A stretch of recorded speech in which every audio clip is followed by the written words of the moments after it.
Part of what surprises me about some of these letters that are, this is very early on, obviously, although the first Hamburg temple is built in 1818, and this book is published,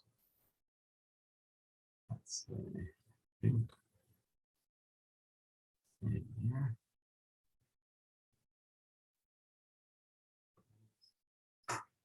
Fine test, which is 1819. Yeah, so there's already a Hamburg temple. There's already, I think, or it's in the same year, a Hamburg prayer book.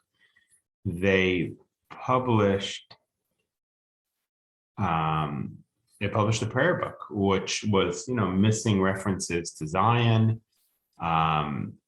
So it's actually what surprised it, even though the words here are so vehement and strong against reform, I'm actually surprised by how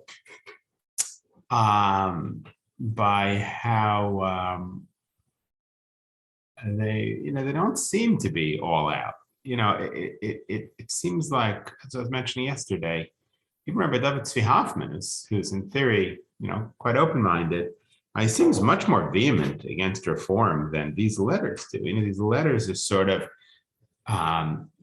dealing with reform as if it's sort of halachic arguments almost. And that's surprising, given that, they've created a new temple, they made a new prayer book. And by the 1840s, now that's later, obviously, and maybe that's what changes things. By the 1840s, there's a movement within reform, a sort of more radical movement within reform, to get rid of circumcision and to move Shabbos to Sunday. I mean, that's shocking. I mean, that's like really, then already, that's like a separate, religion almost. So admittedly, that hasn't happened yet in history, but there's already a temple and a prayer book. Now, there's a few possibilities. I mean, one is that the early reformers at this point are sort of justifying what they do halachically. And so the battle happens on a halachic field. The other possibility is that some of these rabbis, the Chassam Sofer, sort of surprising. I would have thought it would have been more vehement.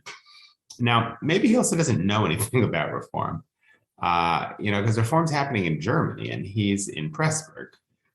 How far Pressburg is from Berlin and from Hamburg, I don't know. That'd be interesting actually to look up. How much communication there was, I'm not sure. But, it's almost like he doesn't really understand. We get the sense when we read it that they don't really get how serious this is. They sort of think that it's, I guess today it's the difference maybe between conservative and reform. Like you can sort of argue with conservative on a halachic basis because, in theory they're engaging in halacha and in halachic, certainly engaging in halachic discourse. But in the reform world, that's not the concern. Halacha is not a concern. Now, clearly, very early on, like here, halacha is a concern, or at least the arguments that are being made from a halachic place. And also they have reached out to these Orthodox rabbis who we looked at in Noga HaTzedek. Maybe that's part of what, causes the need on the part of the rabbis in Eile Divrei Habrit to play it out in halachic terms. But the idea that his argument against reform that we saw yesterday, that, you have to pray 3 times a day. They're not having davening during the week. It seems like the least of it, And then there's a strange paragraph here that I'm having trouble figuring out. And so he basically spends a paragraph proving that you have to daven every day, which is, interesting. That means he's sort of giving reform the benefit of, seeing it as, okay, if I argue that they have to daven every day, then they'll realize. And then he says, "V'timhati ma'od al elu ha'anashim." I'm shocked by these men. Shemispalin b'yom Shabbos Kodesh beis tfilos, that they pray 2 amidas on Shabbos. Harishona kodem kriyas darshnia achareha b'nasach habruya, and they now that would sound like musaf, which obviously would be fine, But what it sounds like to me here is that they've gotten rid of Musaf, but they haven't gotten rid of two Amidas. In other words, it sounds like what they're doing is Shachris twice. So he says, Ashalem v'yodenu mativam shal beis tefillos b'yom echad. He says, well, why would you pray two Amidas in one day? And if you'll say because on Shabbos there was two sacrifices, there was a Tamid Shel Shachar, there was a Shachris offering, and there was a Musaf. And that's what we do in prayer.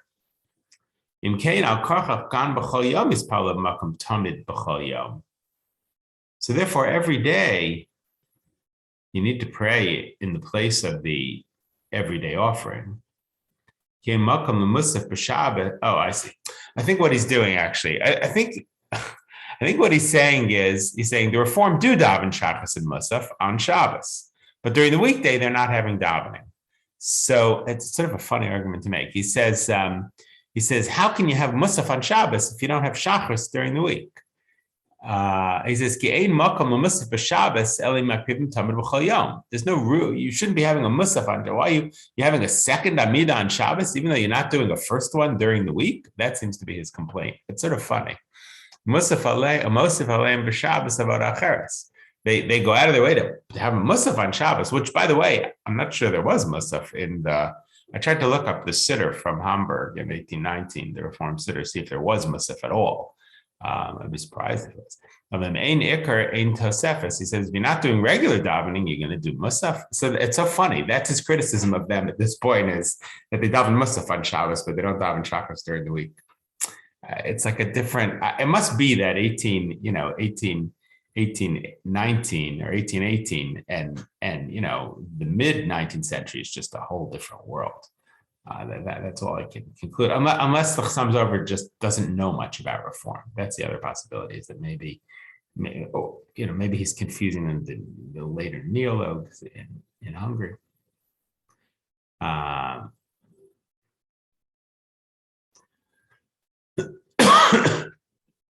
then he says, the Sanhedrin established these prayers. You can't get rid of them. The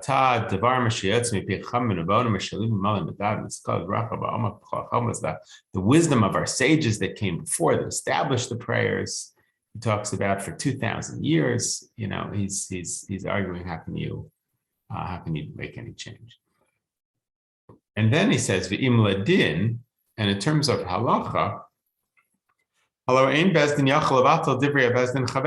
one court is not allowed to abolish that which an earlier Bezdin did unless they're greater than them in chachma and minyan, unless they're greater in number and in wisdom. This comes up a lot in these arguments. Even if the reason for the takana, for the rabbinic decree, is gone, the decree itself we still keep. Certainly prayer, which has become spread out among all of Israel, how we pray. And even though there's different nuschos in different places, but that's a side point. We have prayer. We have structure of prayer. And we have Ashkenazic nusach. And it seems to be saying all the Ashkenazim have the same nusach, the same way of praying. So therefore, how can you change it? It's just so funny. It's as if he's arguing with with people who are God-fearing, but he thinks are halachically mistaken. It's just a funny thing. And then he writes,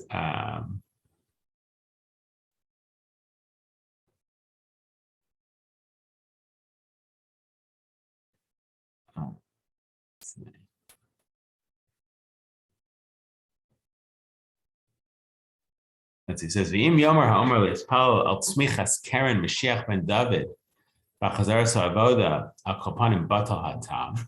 And if you're going to say that the rabbis who decreed that you should pray for the Messiah and for the return of the sacrifices, that the reason for that decree is gone. Why? Shanachnu yoshim shalom sh'tem b'malchus utos, because you'll say that we're dwelling in peace. It seems to be like he's referring perhaps to, and there is a concept in the Gemara that if the Jews are dwelling in peace, you don't have to fast for the destruction of the temple. It sounds like he's saying if you want to argue that you don't have to pray for the Messiah anymore, and you don't have to pray for bringing back sacrifices because we are living in goodness under the empire that we're living under. I mean, I don't know why in a million years it would suggest that, but like, is he really entertaining that possibility? It's hard to believe. That you can't say, because I already wrote above that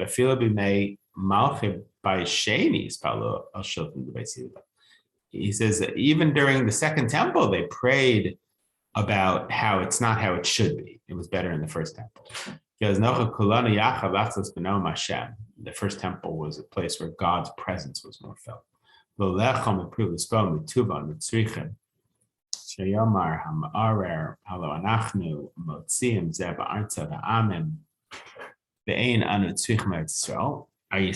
be saying that we don't need Israel. Chalila, God forbid. Kilo al chayim hamedumim ke'elu anu shofchem shechienu. We don't pray for just peace, just that we should have everything we need, like we have right now. I guess 1820 was a good time for Jews.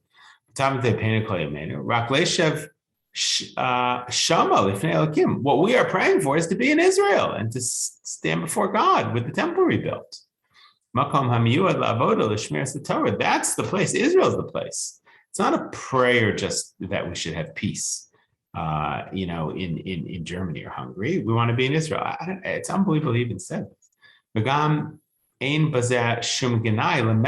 And saying that we want to have redemption is not a gnai. It's not a diss. It's not a lack of respect to the king here and to the officers here. So that's interesting. It must have been that this is not just because for him to try and argue that you shouldn't take out, references to the Messiah and to rebuilding the temple because we have it good in Germany.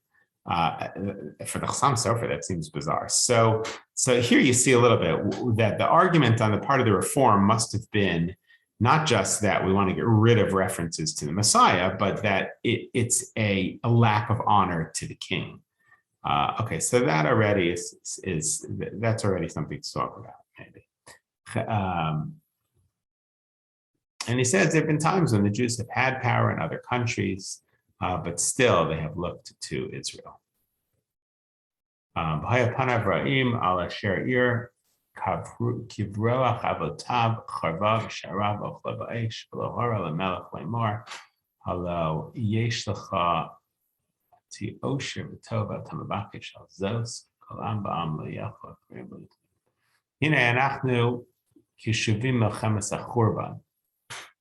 Kishavuyam mimolchemes hachorban. Rav Chasdi Hashem tzidkas b'zrein anas natan lachem l'chased b'nei malchem u'susarim. So he says even after we were in exile and we had it good in exile, and we do have to pray for the peace of the king and the officers that we live under.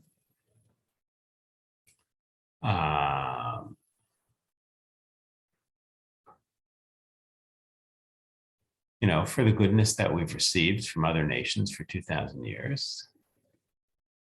And there's no doubt that they will be rewarded by God. Because God gives goodness to those who do good. In other words, these other nations that have hosted us. Must have been pretty good in 1819.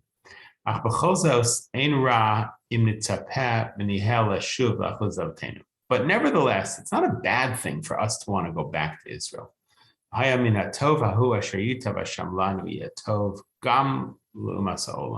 if God brings us back to Israel, it's not that it's going to be bad for the peoples of the world. It'll be good also for the peoples of the world. It's very interesting. Like there's this worry about, is thinking about the redemption, is that somehow taking away from your host country? a little bit. It's funny in Washington. There's a strong sense of this. America's our country. We have to be loyal to America. And I don't hear it that much outside of Washington, believe it or not. But I think this is a very, that when I first came here and I said the prayer for the state of Israel first, so it was that in St. Louis, people here were very upset. They felt that it was, what if somebody from the government comes to shul, they're going to see that, they're going to think that we don't have loyalty to America. Just what wasn't something I thought of, but you see that this is a tremendous concern right here for the Chassam Sofer. It's still the Holy Roman Empire, right? Yeah. Remember, I'm not sure who. I have to look at what the politics is in 1819. And so he proves that it's not a bad thing for us to pray for redemption.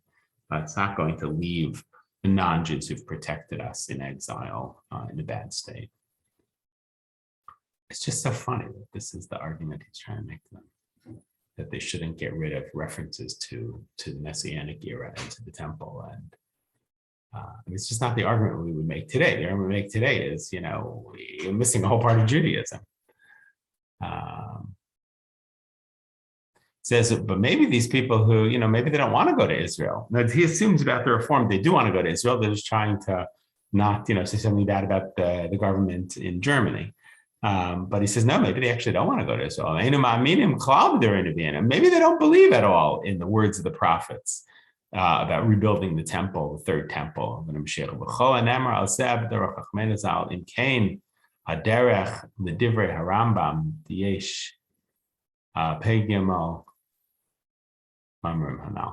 think he's saying that would be heresy.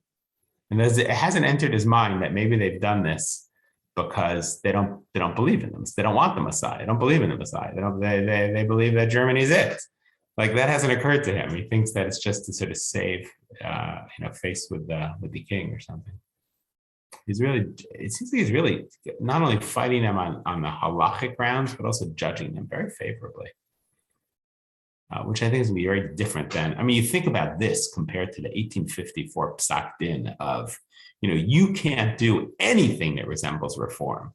You wanna pray in the vernacular, have a rabbi wear a robe or a chorus. You can't even go into a show like that. With a drasha in vernacular, you can't go into a show like that. The difference between this in 1819 and that in 1854 is vast. It's really incredible. And it says, that those are both Hungarian rabbis. I can't remember if the Chassam Sofer was still alive in 1854. It might have died in 1849. And then he talks about the organ. He says, can you use the organ on Shabbos? When did the Chassam Sofer die? It's just